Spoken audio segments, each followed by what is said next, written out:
Глагол need переводится на русский язык как нужно. Например, I need boots. Мне нужно сапоги. В отрицательной форме need глагол используется вспомогательным глаголом do с частичкой not. For example, I don't need sandals because rainy. Мне не нужно сандалии, потому что дождливо. Do you understand? Yes? Yes. If you understand me, let's practice.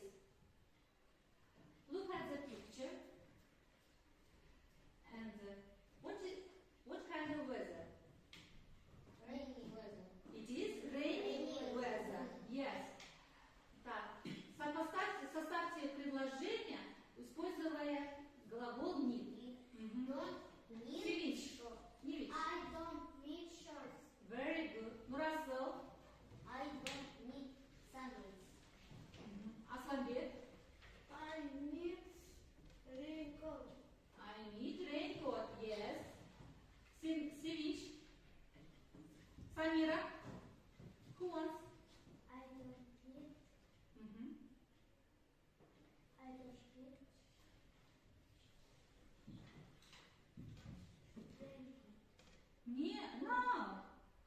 I don't need. Мне не нужно что? Дождливую погоду.